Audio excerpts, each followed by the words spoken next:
Kasaragod revenue ജില്ലാ ശാസ്ത്രോത്സവം GVHSS Kanhangad ആരംഭിച്ചു. Karunakaran MP ഉദ്ഘാടനം നിർവഹിച്ചു. കാഞ്ഞങ്ങാട് റെയിൽവേ സ്റ്റേഷനിൽ കുറച്ച് കുട്ടികളുമായിട്ട് ഇവിടുത്തെ ഏതെങ്കിലും ഒരു സ്കൂളിലെ PTA അധ്യാപകർ ഒരു എക്സ്കർഷൻ പോയി നോക്കുക. അവർ പകലാണ് പോകുന്നത് നോക്കുക. പകലാണ് പോകുന്നതെങ്കിൽ ഓരോ സ്റ്റേഷനിലെത്തിയാലും ഈ കുട്ടികളുടെ ചോദ്യം കൊണ്ട് നിങ്ങളുടെ അധ്യാപകർ വഴിമുട്ടി പോകും.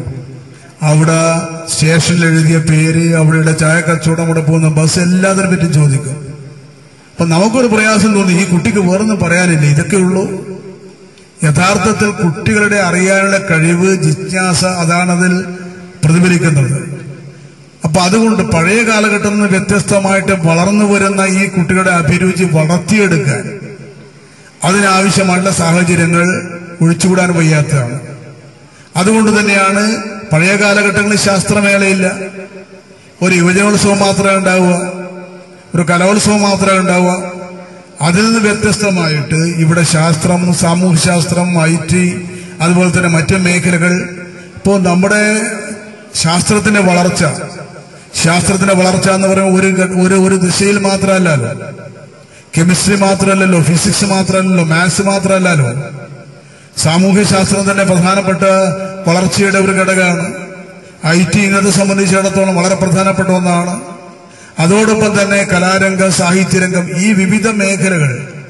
അതിൽ നമുക്കറിയാലോ, ചെറിയ കുട്ടികളെ അവിടെ ആ കുട്ടിക്കാലത്ത് തന്നെ പരിശീലിപ്പിച്ചാൽ, അവർക്ക് ആവശ്യമായിട്ടുള്ള സൗകര്യങ്ങൾ ചെയ്തു കൊടുത്താൽ വളരെ വലിയ ആളുകളായിട്ട് മാറാൻ വേണ്ടി കഴിയും.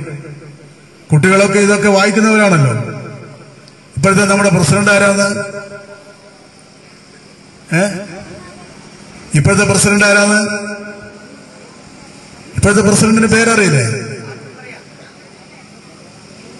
ഇപ്പോഴത്തെ പ്രസിഡന്റിന്റെ പേരെന്താണ്? ഇപ്പോഴത്തെ പ്രസിഡന്റ് ഇവിടുത്തെ പ്രസിഡന്റ് അല്ല, ഇന്ത്യൻ പ്രസിഡന്റ് പ്രതിഭ പട്ടേൽ അല്ലേ, രാഷ്ട്രപതി.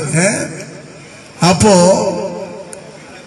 അതിന് മുമ്പത്തെ പ്രസിഡന്റ് ആരായിരുന്നു? അബ്ദുൽ കലാം ആസാദ് അല്ലേ. അദ്ദേഹം ഒരു പുസ്തകം എഴുതി വായിച്ചിട്ടുണ്ട്. എന്താണ്?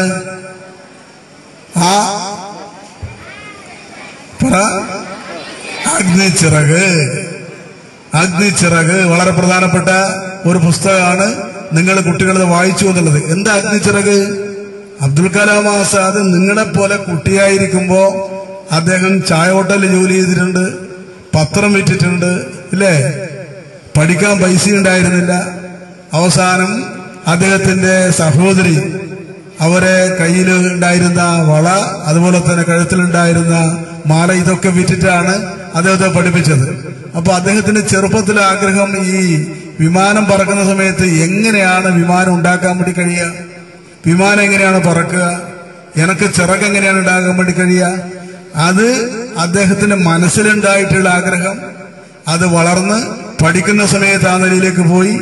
അവസാനം അദ്ദേഹം ശാസ്ത്ര വിഷയം എടുത്തു. ഒടുവിൽ ഇന്ത്യയിലെ ഏറ്റവും പ്രധാനപ്പെട്ട ആരായിട്ട്? ശാസ്ത്രകാരനായിട്ട്, അല്ലേ? പ്ലെയിൻ ഡിസൈൻ ചെയ്യുക, അതുപോലെ തന്നെ മറ്റൊട്ടേറെ ശാസ്ത്ര കാര്യങ്ങൾ മനസ്സിലാക്കുക. കേരളത്തിലും ഇന്ത്യയിലും മാത്രമല്ല, ലോകത്തിൽ തന്നെ അറിയപ്പെടുന്ന പ്രധാനപ്പെട്ട ശാസ്ത്രകാരനായിട്ട് അദ്ദേഹത്തിന് മാറാൻ വേണ്ടി കഴിഞ്ഞു. കാഞ്ഞങ്ങാട് MLA E ചന്ദ്രശേഖരൻ അധ്യക്ഷത വഹിച്ചു. ഈ ശാസ്ത്രമേളകൾ വ്യത്യസ്തമായ രീതിയിൽ കഴിഞ്ഞ കാലങ്ങളിൽ നടന്നു വന്നിരുന്നു. ഗണിതശാസ്ത്രത്തിന് വേറെ, അതുപോലെ ശാസ്ത്രമേള, സാമൂഹ്യ ശാസ്ത്ര, അതുപോലെ തന്നെ IT, പ്രവൃത്തി പരിചയം എല്ലാം ഉൾപ്പെടുന്നു. ഇപ്പോൾ വൊക്കേഷണൽ ഹയർ സെക്കൻഡറിയുടെ വിദ്യാർത്ഥികൾ കൂടി പങ്കെടുക്കുന്നു എന്നതുകൊണ്ട് അവരുടേതെല്ലാം വേറെ വേറെ നടത്തിക്കൊണ്ടിരുന്ന അവസ്ഥയുണ്ടായിരുന്നു. എന്നാൽ മേളകളെല്ലാം ഇപ്പോൾ ഒന്നിച്ചു നടത്താൻ വിദ്യാഭ്യാസ ഡിപ്പാർട്ട്മെന്റ് തീരുമാനിച്ചതിന്റെ ഭാഗമായിട്ടാണ് ഇത്ര വിപുലമായ തോതിൽ മുഴുവൻ മത്സരാർത്ഥികളെയും ഒന്നിച്ചു പങ്കെടുപ്പിച്ചുകൊണ്ട് നടത്തുന്ന ഒരു രീതി വന്നത്. നമ്മുടെ കലോത്സവത്തിന്റെ കാര്യത്തിലും അതുണ്ടെന്ന് നിങ്ങൾക്കറിയാം. അല്ലെങ്കിൽ ഓരോ വിഭാഗത്തിനും പ്രത്യേകം നടത്തിക്കൊണ്ടിരുന്നത് ഇപ്പോഴെല്ലാം ഒന്നിച്ച് ഉൾപ്പെടുത്തിക്കൊണ്ട് നടത്തുന്ന സംവിധാനം കലോത്സവത്തിന്റെ കാര്യത്തിലും ഉണ്ടായിരിക്കും. ഇതൊരു വലിയ ഉത്സവാന്തരീക്ഷത്തിൽ നടക്കുന്നതാണെന്ന് ഇവിടെ ചൂണ്ടിക്കാണിക്കുകയുണ്ടായി. പ്രധാനമായ ഉദ്ദേശം ശാസ്ത്രപ്രതിഭകളെ കണ്ടെത്തുക എന്നതാണ്. നമ്മുടെ വരാനിരിക്കുന്ന നാളുകളിലെ ഏതെങ്കിലും ഒരു ഭൂപ്രദേശത്തിന്റെ അതിർത്തി നിർണയിച്ചുകൊണ്ട് ഞാൻ പറയുന്നില്ല, കേരളത്തിന്റെ എന്നോ ഭാരതത്തിന്റെ എന്നോ ഒന്നും പറയുന്നില്ല. ശാസ്ത്രലോകത്തിന് സംഭാവന ചെയ്യാൻ കഴിയുമ്പോൾ അത് ഈ ഭൂമുഖത്തിനാകെയുള്ള സംഭാവനയാണ്. അതുകൊണ്ട് അതിർത്തി അതിനെ നിർണയിക്കുന്നത് ശരിയല്ല. അങ്ങനെയുള്ള ശാസ്ത്രരംഗത്തെ വരും കാലത്തെ പ്രതിഭാശാലികളെ ഉയർത്തിക്കൊണ്ടുവരിക എന്ന ബോധപൂർവമായ ശ്രമത്തിന്റെ ഭാഗമായിട്ടാണ് ഇത്തരം പരിപാടികൾ സംഘടിപ്പിക്കുന്നത്. ശാസ്ത്രമേളയോടൊപ്പം പ്രവൃത്തി പരിചയമേള കൂടി സംഘടിപ്പിക്കുന്നത് പരമ്പരാഗതമായി നമ്മുടെ സമൂഹത്തിൽ നിലനിന്നു പോന്നിരുന്ന തൊഴിൽ രംഗങ്ങളുമായി ബന്ധപ്പെട്ട പ്രവർത്തനങ്ങളെ കാലോചിതമായി പരിഷ്കരിപ്പിക്കാനും ആവശ്യമായ രീതിയിൽ മെച്ചപ്പെടുത്താനും പുതിയ തൊഴിൽ മേഖലകൾ കണ്ടെത്താനും അവരെ ഉപയോഗിക്കുക എന്നതാണ് അതിന്റെ പ്രധാനമായ ഉദ്ദേശം. ഈ മേളകളൊക്കെ സംഘടിപ്പിക്കുമ്പോൾ പ്രധാനമായി ഇതിന്റെ സംഘാടകരുടെ മുമ്പിൽ ഉയർന്നു വരുന്ന ഒരു പ്രധാനപ്പെട്ട പ്രശ്നമായി ഞാൻ കരുതുന്നത് പ്രദർശനത്തിന്റെയും പ്രകടനത്തിന്റേതുമായ മേഖലകൾക്ക് ആവശ്യമായ സൗകര്യം ഒരുക്കി കൊടുക്കുക എന്നതാണ് ഇതിലെ പ്രധാനപ്പെട്ട കാര്യം. C Janakikutty, advocate P Appukuttan, M Asainar, Kovval Damodaran, M Kunhambadi, M Madhavan, P Sushanth, V Rameshan, H S Vijayalakshmi എന്നിവർ ആശംസകൾ നേർന്നു സംസാരിച്ചു.